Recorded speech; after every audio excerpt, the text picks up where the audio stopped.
Hey, what's up, everybody? I'm just checking in with y'all to give y'all a little detail, a little feedback on the courier business. I don't want my channel to seem a little all over the place. I know I do,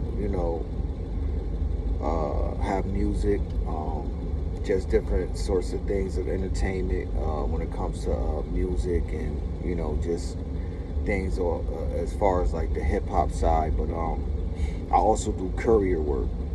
That's my main gig. That's my main 9 to 5. What I do to make my money. So I just want to touch base on that.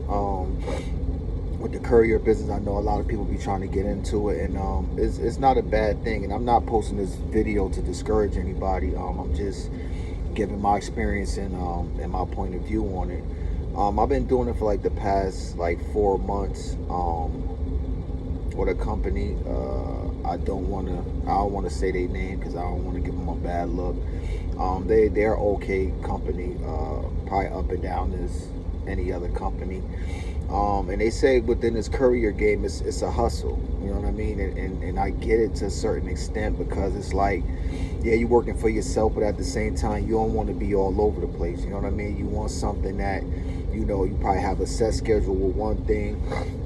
And if you do choose to do something else on the other side of it, on the other side of the fence or whatever, you just want everything to kind of like be solid. You don't want to be running around all over the place, especially out here in Georgia where there's a lot of traffic. You know what I mean? Like there's gonna be times in the day where it's gonna be a lot of traffic. But just overall, my experience with this, I feel like it's not worth it. The pay is not worth it.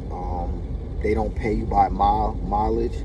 They have their own system on how they pay you as far as the distance in between where you're going, just what the companies are willing to pay.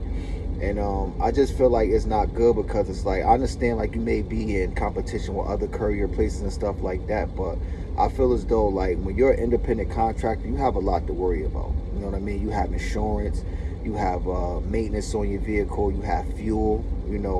Fuel is very costly. Like that eats up a lot of my pay with fuel. Like I spend a lot every week. I spend at least like 200 and some change. You know what I mean? So when you're grossing and making $800-900 a week, sometimes seven when it's slow, but you dishing out 200, little over $200, 225, 250. Just depends very how far you're traveling. When you dishing out that type of money weekly, compared to what you're being paid, it's like, that's it's not enough. You know what I mean? And then to be running here, you're talking about 20, 30 miles here, 40 miles here. And what I learned is, when I talked to one of the so-called dispatchers, he telling me, oh, this is what comes with the game. And, when you travel 30, 40 miles out, you're not guaranteed to have nothing coming back and this, that, and the third. And it's like, I get it, I understand. But as you being a dispatcher, like, you don't look at it like, okay, well, these are my workers. I should be trying to find them something, to come back or something close enough. Not just, okay, I'm going to send him 30, 40 miles over here. Now he got to travel back 20, 30 miles with nothing and to travel out another 20, 25, 30 miles. You know what I mean? You know what I'm saying? So by the time you look at it, it's like the profit that you just made, you about to spend that back in fuel. You know what I mean? So that's just my perspective of it. That's just how I look at it. I feel like it's not worth it. And then it's like you're not making enough for like days where you got off. The beginning of January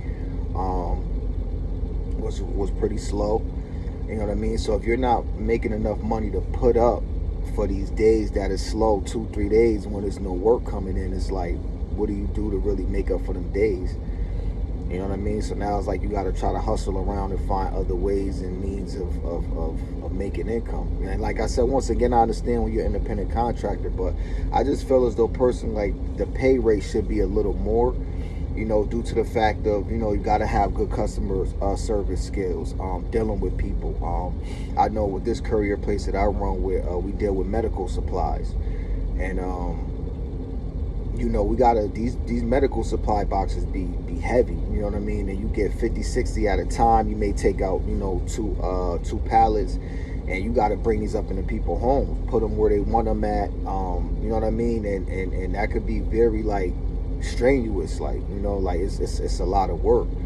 and then the distances that we're driving is just like it don't add up. And you got to think in the medical field, like they're making millions, if not billions, maybe trillions of dollars, you know, when it comes to medical. You know what I mean? So it's like for y'all not to want to pay, I just feel like everybody's always trying to get over on somebody, like, and they know that, like, they don't have the vans, they don't have the truck. We, you know, we come in with our own equipment. Then, like I said, we're responsible for the maintenance, the fuel, the insurance.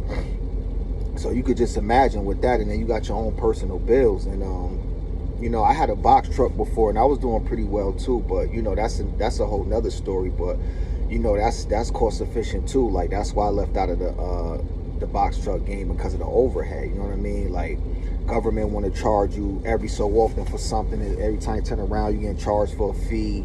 Again, maintenance, insurance is sky high, out the roof. So if you're not really coming in the game with some real good money, another thing, real good equipment to where you don't really have to worry about the breakdowns, where you're able to, you know, save your money. And that's another thing, like don't spend your money. Like when you coming in as an independent contractor or working for yourself, like save every bit of penny that you could. Pay yourself. It was times I used to pay myself $500-600 a week. You know what I mean? Yeah, I may have made $1,500 or whatever, but I kept the rest inside a business account just cause. You know what I mean? And I end up having to use that money again. So the name of the game is just save as much as you can. Maybe, you know, invest in another box truck or whatever it may have you, or another business, something just to keep that income flowing. So when your truck is not operating or whatever the case may be, that, you know, you have other income coming in. So yeah, with that being said, man, that's just my experience and my intake on courier work.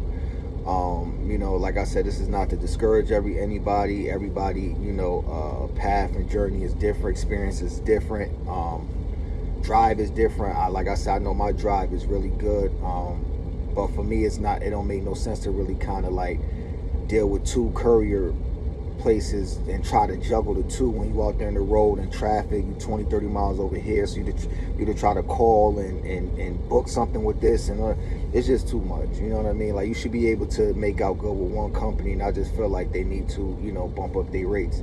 But yeah, man, if you like this, man, please like, share, subscribe to my channel, man. I got good content, man. Like I said, I not only do courier work for myself, I am into music. I do music. I got a couple videos up here, and just, you know, I just touch base on everything. That's why the channel was called Real Rap, you know, Real Talk. Just touching base on life situations and real things and opportunities. But yeah, y'all like, share, subscribe to the channel. Thank you. Yeah, have a good day.